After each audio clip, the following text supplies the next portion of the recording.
കാശിനാഥൻ ഭാഗം 21. രചന അവതരണം ദിവ്യരാജ്.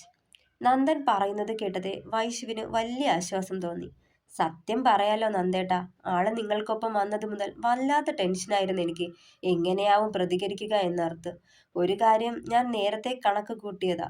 കുറച്ചു നേരം നിങ്ങൾക്കൊപ്പം പിടിച്ചു നിൽക്കാൻ കഴിഞ്ഞാൽ ആളിന് മാറ്റം വരുമെന്ന്. ഒന്ന് നെടുവീർപ്പെട്ടവൾ. ഇനി നീ അവന്റെ കാര്യം ഓർത്ത് ടെൻഷൻ ആവണ്ട വൈശു. നാളെ മുതൽ ജിമ്മിൽ വരുമല്ലേ? ഞങ്ങൾക്കൊപ്പം മാത്രമല്ല, നമ്മളെപ്പോലെ ഒത്തിരി പേരുണ്ട് അവിടെ. സംസാരിച്ചും പഴകിയും പെരുമാറി വരുമ്പോൾ ആള് ഓക്കെ ആവും. പിന്നെ കൂടുതൽ സമയവും വർക്കൗട്ടും കാര്യങ്ങളുമായി എൻഗേജ്ഡ് ആവുമ്പോൾ ചെക്കൻ്റെ ആവശ്യമില്ലാത്ത ചിന്തകളും ആധിയും അകലും. പിന്നെ ശരീരത്തിനും ആരോഗ്യം വരും. ചെറുചിരിയോടെ പറഞ്ഞവൻ. അതൊക്കെ ശരി. അതെ, ഇയാള് എന്നും ഇങ്ങനെ ഒറ്റാൻ തടിയായി നടക്കാൻ പോവാണോ? പാവം രാധമ്മ കഞ്ഞി വെച്ച് ക്ഷീണിച്ചു എന്നാ തോന്നണേ. ചെറുചിരിയോടെ പറഞ്ഞതും. നോക്കുവാടി, നമ്മുടെ കുടുംബത്തിന് ചേർന്ന് സാധാരണക്കാരിയായ ഒരു പെണ്ണിനെ മതി എനിക്ക്. വലിയ വീട്ടിലെ കൊച്ചൊന്നും വേണ്ട. നമ്മുടെ വീട് പോലൊരു ഇടത്തരം വീട്ടിലെ കൊച്ച്. അതാവുമ്പോൾ എൻ്റെ അമ്മയും ഞാനുമായി പൊരുത്തപ്പെട്ട് പോവാൻ അവൾക്കും കഴിയും. വലിയ പഠിപ്പും ജോലിയും ഒന്നും ഇല്ലേലും സാരമില്ല. എൻ്റെ അമ്മയെ കൂടി സ്നേഹിക്കാൻ പറ്റിയൊരുത്തിയും മതി. ഞാനൊരു സാധാരണക്കാരനാ. ഇതൊക്കെ എൻ്റെ ഇടുങ്ങിയ ചിന്തകളായിരിക്കും. എന്നാലും ഇങ്ങനെയുള്ള കുട്ടികളും എവിടെയെങ്കിലും ഉണ്ടാവില്ലേ? ചെറുചിരിയോടെ ചോദിച്ചവൻ. ഉണ്ടാവും, നമുക്ക് നോക്കാന്നേ. മെല്ലെ ഒന്ന് പുഞ്ചിരിച്ചവൾ. അതെ, ഞങ്ങളെ കൊണ്ടാക്കണോ അതോ തനിയെ പോവോ രണ്ടാളും? യാത്ര പറഞ്ഞിറങ്ങാൻ നേരം പാച്ചന്റെ ചോദ്യം കേട്ട് തിരിഞ്ഞു നോക്കി കാശിനാഥനും വൈഷ്ണവിയും. ഡാ, പിന്നീന്ന് വിളിക്കരുതെന്ന് പറഞ്ഞിട്ടില്ലേടാ കോപ്പെ? ആണൊരുത്തം കൂടെയുള്ളപ്പോൾ അവൾ എങ്ങനെ അത് അനുച്ചാവുന്നേ? നീ അവിടെ അടങ്ങിയിരിക്കെ. സെന്തിൽ പാച്ചന്റെ തോളിലൊന്ന് തട്ടി. നാ രണ്ടും വിട്ടോ. അപ്പോ നാളെ നമുക്ക് ജിമ്മിൽ വെച്ച് കാണാം, കേട്ടോടാ കണ്ണാ. പാച്ചൻ വിളിച്ചു കൂവിയതും കൈ ഉയർത്തി കാട്ടിയവൻ. എന്തിനാടാ അതുങ്ങളെ ഒറ്റയ്ക്ക് വിട്ടേ? കണ്ണനൊരു പേടിത്തൊണ്ടന. എങ്ങാനും വല്ല മാടനോ മർദ്ദയോ വന്നാലേ. രണ്ടുപേരും പോയതും പാച്ചൻ സെന്തിളിനെ നോക്കി. പിന്നെ മാടനും മർദ്ദയുമേ. എന്നതായാലും അവന്റെ വീട്ടിലിരിക്കുന്ന ആന മർദ്ദയുടെ അത്രയും പ്രശ്നക്കാരാവില്ല ഇന്നാട്ടിലെ മർദ്ദകള്. പിന്നെ ഞാനെങ്ങനെ പറഞ്ഞത് അവന്റെ ആത്മവിശ്വാസം കൂടാനാ. അവന്റെ പേടിയും വിറയും കണ്ടിട്ട് അവന് ധൈര്യം കുറവാണെന്ന് നമ്മൾ കരുതിയെന്ന് അവന് തോന്നിയാൽ ആ ചിന്തയും മനസ്സിന്റെ ബലം ചോർത്തിക്കളയും. അപകർഷതാ ബോധമുണ്ടാക്കും. അത് വേണ്ട. അവന് നമ്മളെപ്പോലെ ചങ്കുറപ്പുള്ള ഒരു ആൺകുട്ടിയാണ്. അത് അവന് തന്നെ ബോധ്യപ്പെടണം. അല്ലേടാ നന്ദ? തലയിൽ തോർത്തെടുത്ത് ഈറൻ കൈ തുടച്ച് ഉമ്മറത്തെ തിണ്ണയിൽ വന്നിരുന്നവനെ നോക്കി സെന്തിൽ. ചെറുചിരിയോടെ അമർത്തി മൂളിയവൻ. എടോ, സമയം എത്രയായിട്ടുണ്ടാവും? വിജനമായി തുടങ്ങിയ ഇടവഴിയിലെത്തിയതും വൈശുവിനെ ചേർത്ത് പിടിച്ചു കാശിനാഥൻ. 10 മണി. ഫോൺ ഓൺ ചെയ്ത് നോക്കി സമയം പറഞ്ഞതും ഞെട്ടലായിരുന്നവന്. ദൈവമേ, ഇത്രയും സമയായോ? എന്തേ, പേടിയുണ്ടോ കാശിനാഥ? കുസൃതിയോടെ അവന്റെ മുഖത്തേക്ക് ഇട്ടുനോക്കുകകൾ. പേടിയോ? ഇപ്പോ ഇത്തിരിയൊക്കെ മാറിയിട്ടോ? പറഞ്ഞുകൊണ്ട് പെണ്ണിനെ നെഞ്ചിലേക്ക് അണച്ചു പിടിച്ചു. മിക്ക വീടുകളിലും ആളുകൾ ഉറക്കമായതിന് തെളിവെന്ന പോലെ ലൈറ്റൊക്കെ ഓഫായിരുന്നു. സ്ട്രീറ്റ് ലൈറ്റുകൾ മാത്രം പ്രകാശം പരത്തിക്കൊണ്ട് ചിരിച്ചു നിന്നു. ആ നിശബ്ദതയും രാവും തണുത്ത അന്തരീക്ഷവും മനസ്സിന് തന്നെ പുതു ഉന്മേഷം നിറച്ചവനിൽ. അവന്മാരുടെ കൂടെ കൂടിയാൽ സമയം പോണത് അറിയില്ല. മൂന്നിനും ഒരു മാറ്റവുമില്ല. പഴയ പോലെയൊക്കെ തന്നെ. കുറെ നാളായിട്ട് കയ്യെത്താത്ത ദൂരത്തിരുന്ന ഒരിക്കലും തിരിച്ചു കിട്ടില്ലെന്ന് കരുതിയ പ്രിയപ്പെട്ടതെന്തൊക്കെയോ കൈവെള്ളയ്ക്കുള്ളിൽ കിട്ടിയ പോലെ തോന്നാ വൈശു എനിക്ക്. നിറമനസ്സോടെ പറയുന്നവന്റെ ചുണ്ടിലെ ചിരി കണ്ടത് വൈശുവിന്റെ മുഖവും തിളങ്ങി. ഒത്തിരി താങ്ക്സ് ഒക്കെ എനിക്ക് തിരിച്ചു തന്നതിന്. എൻ്റെ ബലഹീനത അറിഞ്ഞും എന്നെ ഇങ്ങനെ ചേർത്ത് പിടിക്കുന്നതിന്. അവൾക്ക് അഭിമുഖമായി തിരിഞ്ഞു നിന്ന് അവളെ മുറുകെ പുണർന്നവൻ. അവൻ്റെ അധരങ്ങൾ അവളുടെ നെറുകിലും കവളുകളിലും ഒഴുകാൻ തുടങ്ങിയിരുന്നു. ഒരു കാറ്റിനൊപ്പം വന്ന ചാറ്റൽ മഴയിൽ നനയാൻ തുടങ്ങിയതും അവളെയും ചേർത്ത് പിടിച്ച് അടച്ചിട്ട ഒരു പീഡികത്തിണ്ണയിലേക്ക് ചേർന്ന് നിന്നു കണ്ണൻ. ഇപ്പോ ഓരോ നിമിഷവും മോഹിച്ചു പോവാടോ, മനസ്സ് തുറന്ന് സന്തോഷിക്കാനും നഷ്ടപ്പെട്ടു പോയ ജീവിതം തിരിച്ചു പിടിക്കാനും. അവളുടെ കാതോരം പറയവേ പെണ്ണൊന്ന് മുഖമുയർത്തി നോക്കി. ഒക്കെ ശരിയാവുന്റെ കണ്ണേട്ടാ. അവന്റെ നെഞ്ചിലേക്ക് അവൾ കുറുകി ചേർന്നു.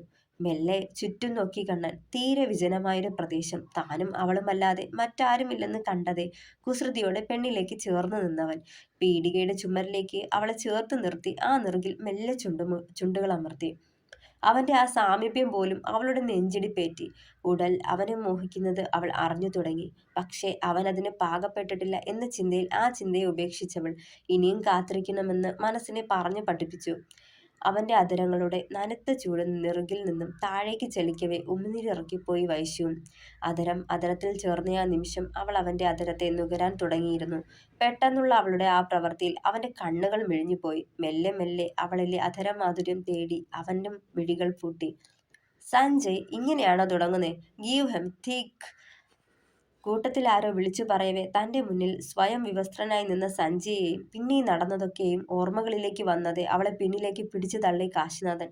വയറുരുണ്ട് കയറിയ പോലെ തോന്നി. ആ അറപ്പുളവാക്കുന്ന നിമിഷങ്ങൾ ഇന്നും മനം പുരട്ടുന്ന ഓർമ്മകളാണെന്നതിന് തെളിവായി പുറത്തേക്ക് പാഞ്ഞു ചെന്ന് ഛർദ്ദിക്കാൻ തുടങ്ങിയവൻ. പെട്ടെന്നുള്ള അവന്റെ പ്രവൃത്തിയിൽ ഒന്ന് പകച്ചുപോയി വൈഷ്ണവി. കണ്ണേട്ടാ, എന്താ പറ്റിയേ? വയറ്റിന് പിടിച്ചില്ലേ?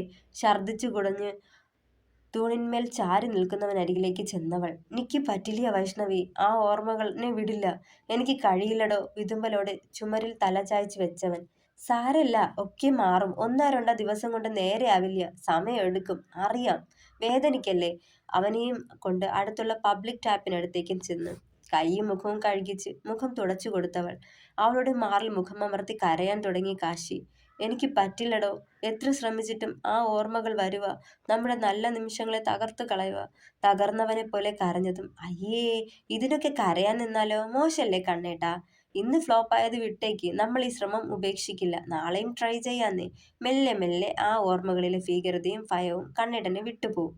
ഓ, ഇതൊക്കെ ഇത്രയേ ഉള്ളൂ എന്ന പോലെ മാറും. ഉദാഹരണത്തിന് നമ്മളൊരു ഹൊറർ മൂവി കാണുന്നു. ആദ്യമായിട്ട് കാണുമ്പോൾ എന്താ ഏതാന്നറിയാതെ പേടിച്ച് വിറച്ച് അടുത്ത നിമിഷം എന്താണെന്നുള്ള ക്യൂരിയോസിറ്റിയോടെ കാണുന്നു. രണ്ടാമത്തെ പ്രാവശ്യം കാണുമ്പോൾ ആദ്യം കണ്ട ആ ഭയവും ക്യൂരിയോസിറ്റിയും അതിൽ പകുതിയാവുന്നു. മൂന്നാമത് കാണുമ്പോൾ അതിൻ്റെയും പകുതി. നാലാമത് കാണുമ്പോഴോ നേരിയ തോതിൽ. അഞ്ചാമത് ഒട്ടും കാണില്ല. ഓ, ഇതൊക്കെ കണ്ട് മടുത്തു. ഇത് ഇത്രയേ ഉള്ളൂ എന്ന് തോന്നിയില്ലേ? അവന്റെ നെറുകിൽ തലോടിക്കൊണ്ട് ചോദിച്ചു. ഇതും അത്രയേ ഉള്ളൂ. ആ ഓർമ്മകൾ മനസ്സിൽ മറന്നില്ലെങ്കിലും പിന്നെ നമ്മളെ അത് ഭയപ്പെടുത്തില്ല. നമ്മൾ അതുമായി പഴകിക്കോളും. വേദനിപ്പിക്കുന്ന ഒരു ഓർമ്മയും ആരും ഒരിക്കലും മറക്കില്ല കണ്ണേട്ടാ. പുതിയ സന്തോഷങ്ങൾ വരുമ്പോഴും അത് നമ്മുടെ മനസ്സിൽ തന്നെ ഉണ്ടാവും. പക്ഷേ പോകെ പോകെ പഴകി പഴകി വരുംതോറും അതിന്റെ തീക്ഷ്ണതയ്ക്ക് മങ്ങലേറ്റ് അവസാനം അത് ഒന്നുമല്ലാതായങ്ങ് മാറുന്നു. ഇതും അത്രയുള്ളൂ. കണ്ണേട്ടൻ വിഷമിക്കണ്ട. അവളുടെ വാക്കുകൾ വാടിക്കൊഴിഞ്ഞു വീണ പ്രതീക്ഷകൾക്ക് മീതെ വളം പാകിയ പോലെ അവ വീണ്ടും തളർക്കാൻ തുടങ്ങി. ത്രയംബകത്തിലെ ഗേറ്റ് കടന്ന് അകത്തേക്ക് കയറിയപ്പോഴേ കണ്ടു അവരെ കാത്ത് ഉമ്മറത്തിരിക്കുന്ന ശാരദാമ്മയെ. കണ്ണന്റെ മുഖത്തെ തിളക്കം കണ്ടതേ മനസ്സ് തെളിഞ്ഞവരുടെ. പഴയ ചങ്ങാതിമാരെയൊക്കെ കണ്ടോ കണ്ണ? ചെറുചിരിയോടെ അവരത് ചോദിച്ചതും അതേ എന്ന് തലയാട്ടിയവൻ. നിങ്ങള് എന്തേലും കഴിച്ചോ കുട്ടിയോളെ? കരുതലോടെ കണ്ണന്റെ നെറുകിൽ മെല്ലെ തലോടിയവർ. ആ കഴിച്ചു ടീച്ചറമ്മേ. എനിക്കിടന്നൊന്ന് ഉറങ്ങണം. നാളെ രാവിലെ മുതൽ കണ്ണേട്ടന് യോഗ ക്ലാസ്സിലുള്ളതാ. നേരത്തെ ഉറങ്ങി ഉണരേണ്ടതാ. ഇന്നിപ്പോ വൈകിപ്പോയി. എന്നാലും സാരല്ല. കണ്ണേട്ടൻ ചെല്ലൂട്ടോ. പറഞ്ഞുകൊണ്ട് അടുക്കളയിലേക്ക് അവൾ കയറിപ്പോയി. കണ്ണൻ മുകളിലേക്ക് പോയി കഴിഞ്ഞതും ഒരു ജഗ്ഗിൽ നിറയെ ചൂടുള്ള വെള്ളവുമായി വന്നിരുന്നവൾ. ശാരദാമ്മ അപ്പോഴും പുറത്തു നിൽപ്പുണ്ടായിരുന്നു. അവളെ കണ്ടതെ അടുത്തേക്ക് ചെന്ന് ചേർത്തു പിടിച്ചു വാത്സല്യത്തോടെ ചുംബിച്ചവർ. കണ്ണനും നീയുമുള്ള വിവാഹക്കാര്യം പറഞ്ഞപ്പോൾ എല്ലാവരും പറഞ്ഞു ഞാൻ കാരണം നിന്റെ ജീവിതവും അവന്റെ ജീവിതവും നശിക്കുമെന്ന്. നീ അവന്റെ ജീവിതത്തിൽ വന്നാലും യാതൊരു പ്രയോജനവും ഉണ്ടാവില്ല എന്നും ഒക്കെ. പക്ഷേ അപ്പോഴും എനിക്ക് നിന്നെ വിശ്വാസമായിരുന്നു. അവനെ തിരുത്തി നേർവഴിക്ക് കൊണ്ടുവരാൻ കഴിയുമെന്ന്. ഇന്ന് അവന്റെ ഈ മാറ്റവും മുഖത്തെ സന്തോഷവും കണ്ടപ്പോൾ എനിക്ക് തോന്നാ എന്റെ തീരുമാനമായിരുന്നു ശരിയെന്ന്. നിറപുഞ്ചിരിയോടെ പറയവേ അതേ പുഞ്ചിരി അവളുടെ ചുണ്ടുകളിലും വിടർന്നു. പിറ്റേന്ന് അതിരാവിലെ ഉണർന്ന് ഫ്രഷായി വൈശുവിനൊപ്പം യോഗ ക്ലാസ്സിന് ഇറങ്ങിയതായിരുന്നു കാശിനാഥൻ. തമാശ പറഞ്ഞ് വൈശുവിനൊപ്പം ആടിക്കുഴഞ്ഞു വരുന്നവനെ കണ്ടത് കലിയോടെ നോക്കി സാവിത്രി. താൻ നിൽക്കുന്നത് ശ്രദ്ധിക്കുക പോലും ചെയ്യാതെ പുറത്തേക്കിറങ്ങാൻ തുടങ്ങിയവരെ നോക്കി ദഹിപ്പിച്ചവൻ. കാശി, അവിടെ നിന്നേ. പിന്നിൽ നിന്ന് അവരുടെ ഒച്ച കേട്ട് അതിശയത്തോടെ രണ്ടാളും തിരിഞ്ഞു നോക്കി. എങ്ങോട്ട് പോവാ ഇവൾക്കൊപ്പം? അതിന് മറുപടി കൊടുക്കാതെ വൈശുവിന്റെ കൈയും പിടിച്ച് വാശിയോടെ തിരിഞ്ഞു നടക്കാൻ തുടങ്ങി കാശിനാഥൻ. കാശി, നീ ആരാന്നോ എന്താണെന്നോ ഇന്നാട്ടിൽ ആർക്കും അറിയില്ല. ദയവ് ചെയ്ത് നിന്റെ ശരിക്കുള്ള ഐഡന്റിറ്റി ഇവരുടെ മുന്നിൽ വെളിപ്പെടുത്തി ഞങ്ങളെ കൂടി നാണം കെടുത്തരുത്. അവനെ മനഃപൂർവ്വം തളർത്താനെന്ന പോലെ പറഞ്ഞതും വീണ്ടും തിരിഞ്ഞു നോക്കിയവൻ. എന്റെ ഐഡന്റിറ്റിയോ? പുച്ഛത്തോടെ ചിരിച്ചവൻ. അതിലും നന്നായി നിങ്ങളും നിങ്ങളുടെ ആങ്ങളയും അയാളുടെ മകനും കൂടി എന്നിൽ അടിച്ചേൽപ്പിച്ച ഐഡന്റിറ്റി എന്ന് പറയും. നിങ്ങളുടെ ആങ്ങളയുടെ മകന്റെ തെറ്റ് മനഃപൂർവ്വം മറച്ചുവെച്ച് എന്റെ തലയിലേക്ക് അടിച്ചേൽപ്പിക്കാനായി നിങ്ങൾ മെനഞ്ഞെടുത്ത ഐഡന്റിറ്റി. ശരിക്കും നിങ്ങൾ പറഞ്ഞ ഈ ഐഡന്റിറ്റി ആർക്കുള്ളതാ? അവനല്ലേ, ആ സഞ്ജയ്ക്ക്. പല്ല് ഞെരിച്ചുകൊണ്ട് തുടർന്നവൻ. നിങ്ങൾക്കറിയാം എന്റെ ലൈഫിൽ എന്താ ഉണ്ടായതെന്ന്, ആരാ തെറ്റ് ചെയ്തതെന്ന്. ഇനിയും എന്നെ കൊണ്ടൊന്നും പറയിപ്പിക്കരുത്. കുറച്ച് കടുപ്പത്തിൽ പറഞ്ഞുകൊണ്ട് മുന്നോട്ട് നടന്നവൻ. വൈശു അവനെ തന്നെ അമ്പരന്ന് നോക്കി നിൽപ്പുണ്ടായിരുന്നു. അവരുടെ മുഖത്ത് നോക്കി കാശിനാഥൻ ഇത്രയെങ്കിലും പറയുമെന്ന് സ്വപ്നത്തിൽ പോലും കരുതിയില്ലവൾ. അവനിൽ നിന്ന് ഇങ്ങനെ ഒരു മറുപടി പ്രതീക്ഷിച്ചില്ല സാവിത്രി. അടിയേറ്റതുപോലെ തോന്നി ഒരു നിമിഷം. ഈ പീറ പെണ്ണ് കൂടെയുള്ള ധൈര്യത്തിലാണോ കാശി നീ എന്നോട് ഇങ്ങനെ സംസാരിച്ചത്? അധിക നാൾ ഇവൾ ഇതുപോലെ നിന്നെ ചേർത്ത് പിടിക്കാൻ ഉണ്ടാവില്ല. അതിന് ഞാൻ അനുവദിക്കില്ല, പകയോടെ മുരണ്ടവർ. ആള് സ്മാർട്ടായല്ലോ, ബുള്ളറ്റിനരികിലേക്ക് നടക്കവേ ചോദിച്ചവൾ. ഇനിയും അവരുടെ മുന്നിൽ തോറ്റുകൊടുക്കാൻ വയ്യടോ. എന്റെ ജീവിതം തല്ലി തകർത്തിട്ട് ഒന്നുയർന്നു വരാൻ പോലും അനുവദിക്കാതെ വീണ്ടും വീണ്ടും കൊത്തി നോവിച്ച് എന്റെ ആത്മവിശ്വാസം ഇല്ലാതാക്കി എന്നെ നശിപ്പിച്ചേ അടങ്ങൂ എന്ന വാശിയിലാ തള്ള. ഇനിയും അവരെ ഭയന്ന് ജീവിക്കാൻ വയ്യടോ. ഇത്രയും നാൾ അവർ കാരണം എന്റെ പാസ്റ്റ് മറ്റുള്ളവരറിയും എന്ന് എന്നെ തെറ്റിദ്ധരിക്കും, ആട്ടിയകറ്റും എന്നൊക്കെയുള്ള പേടിയായിരുന്നു. പക്ഷേ ഇന്ന് തന്നോടൊക്കെ പറഞ്ഞപ്പോൾ ആ ഭയം മാറി. എന്തിനും ഏതിനും കൂടെ നിൽക്കാൻ ഈ ഒരുത്തി കൂടെയുള്ളപ്പോൾ ഞാൻ എന്തിനാ സാവിത്രിയെ പേടിക്കണേ, അല്ലേ? അവളെ ചേർത്ത് പിടിച്ചു കാശിനാഥൻ. That's my boy. എന്ത് വന്നാലും പുല്ല് പോലെ നേരിടണം. അവന്റെ കവളിൽ മെല്ലെ പിച്ചിയവൾ ഏറെ സന്തോഷത്തോടെ. അവന്റെ ഒപ്പം യാത്ര ചെയ്യുമ്പോൾ വല്ലാത്തൊരു ആത്മവിശ്വാസം തോന്നി വൈഷ്ണവിക്ക്. ഈ കഴിഞ്ഞ ദിവസങ്ങൾ കൊണ്ട് തന്നെ കണ്ണേട്ടനിൽ ആത്മവിശ്വാസം കൈവന്നിട്ടുണ്ട്. അതിന് കാരണം ഒക്കെ എന്നോട് തുറന്നു പറഞ്ഞത് കൊണ്ട് തന്നെയാണ്. ഞാൻ ആളെ മനസ്സിലാക്കി കൂടെ നിൽക്കും എന്നൊരു പ്രതീക്ഷയുള്ളത് കൊണ്ടാണ്. പതിയെ പതിയെ എല്ലാം മാറിക്കോളും. മെല്ലെ പുഞ്ചിരിച്ചുകൊണ്ട് അവന്റെ തോളിലായി ചേർന്നവൾ. കാശിനാഥനെ യോഗ ക്ലാസ്സിലേക്ക് പറഞ്ഞയച്ച് വൈഷ്ണവി പുറത്ത് തന്നെ ഇരിപ്പുണ്ടായിരുന്നു. അകത്ത് കയറി ഒരു 15 മിനിറ്റോളം കഴിഞ്ഞതും ആളിങ്ങി തിരിച്ചു പോന്നു. ഒപ്പം യോഗ ട്രെയിനറും ഉണ്ടായിരുന്നു. എന്താ കണ്ണേട്ടാ?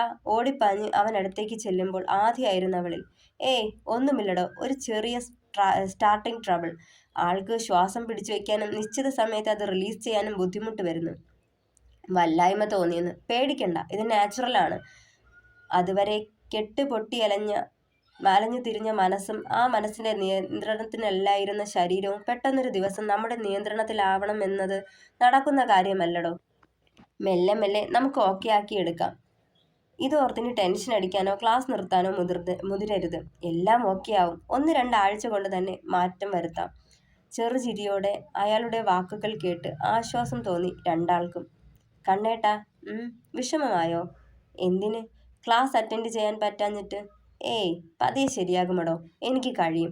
കുറച്ച് സാവകാശം വേണമെന്നല്ലേ പറഞ്ഞ്. It's okay. ആത്മവിശ്വാസത്തോടെയുള്ള അവന്റെ ആ പറച്ചിൽ മതിയായിരുന്നു അവളുടെ ഉള്ളിലെ ആദ്യ അകലാൻ. കണ്ണേട്ടാ, നമുക്ക് കുറച്ചു സമയം കായൽക്കരയിൽ ഇരുന്നാലോ? നേരം പുലർന്നു തുടങ്ങുമ്പോൾ കായലോരത്ത് നിന്ന് അവിടുത്തെ ദൃശ്യങ്ങൾ ആസ്വദിക്കുന്നത് തന്നെ മനസ്സിന് തണുപ്പാണ്. എന്തെങ്കിലും സ്ട്രെസ് ഉണ്ടാകുമ്പോൾ സാധാരണ ഞാൻ കായൽക്കരയിൽ ചെന്നിരിക്കാറുണ്ട്. മനസ്സിന്റെ ചിന്തകളൊക്കെ കളഞ്ഞ് കണ്ണെത്താ ദൂരത്തോളം പരന്നു കിടക്കുന്ന കായലും അതിലെ ഓളങ്ങളും വിരിഞ്ഞു തുടങ്ങുന്ന താമരയെയും കൂമ്പിയിടാൻ കാക്കുന്ന ആമ്പലിനെയും കണ്ടിരിക്കാൻ എന്തൊരു രസാന്നറിയോ? നമുക്ക് ഇത്തിരി നേരം അവിടെ പോയിരുന്നാലോ? വെറുതെ എന്ന് ചോദിച്ചവൾ. എന്തേ, തനിക്ക് അതിന് മാത്രം സ്ട്രെസ് ഉണ്ടോടോ? ചെറുചിരിയോടെ പെണ്ണിനെ ചെരിഞ്ഞൊന്ന് നോക്കി. ഇല്ല, പക്ഷേ കണ്ണിട്ടിനൊപ്പം ഇത്തിരി നേരം ഈ നെഞ്ചോടൊട്ടി ആ കാഴ്ചകളൊക്കെ കാണാനൊരു കൊതി. കുഞ്ഞിപ്പിള്ളാരെ പോലെ കൊഞ്ചി പെണ്ണ്. ആന്നോ? എന്നാ പിന്നെ നേരെ അവിടേക്ക് വിട്ടേക്കാം, ചെറുചിരിയോടെ പറഞ്ഞവൻ. കാശിനാഥന്റെ നെഞ്ചോടൊട്ടി ആ മൺതിട്ടയിൽ ഇരുന്ന് താൻ മോഹിച്ച കാഴ്ചകൾ കാണുമ്പോഴും മനസ്സ് കലുഷിതമായിരുന്നു അവളുടെ. ഇന്നു മുതൽ വീണ്ടും സ്കൂളിലേക്ക് പോയി തുടങ്ങുവാണ്. കുറച്ചു നാളായി മനസ്സിൽ പോലും ഓർക്കാത്തൊരാളുണ്ട്. ഈ തിരക്കിനിടയിലും കണ്ണേട്ടന്റെ നോവിനിടയിലും മനഃപൂർവ്വം താൻ അവഗണിച്ചൊരു പേര്, വിക്ടർ ജോൺ. അമ്മയുടെ സർജറിയാ വൈഷ്ണവി. ഞാൻ പോകുന്നു. ഇനി 3 മാസം കഴിഞ്ഞേ വരത്തുള്ളൂ. തിരികെ വരുമ്പോൾ നിന്റെ ഭാഗത്തു നിന്ന് പോസിറ്റീവായൊരു മറുപടി വേണം എനിക്ക്. ഇനിയും കാത്തിരിക്കാൻ പറ്റില്ല. അവസാനം കണ്ടപ്പോൾ വിക്ടർ പറഞ്ഞതായിരുന്നു അവളുടെ മനസ്സിൽ. പുതിയതായി സ്കൂളിൽ ചാർജ് എടുത്ത ഹയർ സെക്കൻഡറി സ്കൂളിലെ അധ്യാപകൻ. ആരോടും അധികം അടുപ്പം കാട്ടാത്ത പ്രാകൃതക്കാരനാണ്. പക്ഷേ വന്നു കഴിഞ്ഞ ഉടനെ താനുമായി പെട്ടെന്നടുത്തു. പെട്ടെന്നൊരു ദിവസം ആള് വന്ന് ഇഷ്ടം തുറന്നു പറയുകയും ചെയ്തു. എനിക്കന്ന് അത് അക്സെപ്റ്റ് ചെയ്യാൻ പറ്റിയില്ല. ഞാൻ ആളെ അങ്ങനെ കണ്ടില്ല. എന്തുകൊണ്ടോ അടുത്തിടപഴകുമ്പോഴൊക്കെ ആളുടെ സ്വഭാവത്തോട് പൊരുത്തപ്പെട്ടു പോവാൻ ബുദ്ധിമുട്ട് തോന്നിയിരുന്നു. ഞാനത് തുറന്നു പറയുകയും ചെയ്തു. വെറുതെ വേണ്ടാത്ത മോഹം കൊടുത്തിട്ട് നിരാശപ്പെടുത്തണ്ടാന്ന് കരുതി. ആലോചിക്കാനുള്ള സാവകാശം പോലും ചോദിക്കാതെയാണ് നോ പറഞ്ഞത്. പക്ഷേ അതിനുശേഷം ആളിന്റെ ഭാവമേ മാറി. വല്ലാത്തൊരു ദേഷ്യവും അമർഷവും ഒക്കെയായി. ഒരുതരം വിഭ്രാന്തി പോലെ. പഠിപ്പിക്കുമ്പോൾ ആൾ ഓക്കെയാണ്. മറ്റു സ്റ്റാഫ്സിനോടും പ്രശ്നമില്ല. പക്ഷെ തന്നോടും മാത്രം നേടിയെടുത്തേ അടങ്ങൂ എന്ന പോലൊരു വാശി. വിടാതെ പിന്തുടർന്നു. അത് മനസ്സിലാക്കിയത് കൊണ്ട് കുറച്ച് അകലം പാലിച്ചു. പക്ഷെ 3 മാസം മുന്നേ ആളുടെ അമ്മയ്ക്കെന്തോ വലിയ സർജറിയാണ്, 3 മാസത്തെ ലീവിന് പോവാന്നൊക്കെ പറഞ്ഞ് മറ്റുള്ള സ്റ്റാഫിനോട് പറയുന്നത് കേട്ടിരുന്നു. പോകുന്നതിന്റെ തലേന്ന് ആളെന്നെ വന്ന് കണ്ടിരുന്നു. തിരിച്ചൊന്നും പറയാൻ കൂടി സാവകാശം തരാതെ പോയി കളയുകയും ചെയ്തു. അതിനുശേഷമായിരുന്നു ടീച്ചറമ്മ അച്ഛനെ കാണാൻ വന്നതും കണ്ണേട്ടന്റെ വിവാഹകാര്യം പറഞ്ഞതും ഒക്കെ. ആളെ ലീവ് കഴിഞ്ഞ് എത്തിയിട്ടുണ്ടാവും. എന്റെ വിവാഹം കഴിഞ്ഞെന്ന് അറിഞ്ഞു കാണും. ഇനി ശല്യം ചെയ്യില്ലായിരിക്കും. എന്തൊക്കെയായാലും ഞാനിന്ന് മറ്റൊരാളുടെ സ്വന്തമല്ലേ, അത് മനസ്സിലാക്കിക്കോളും ഓർത്തവൾ തുടരും.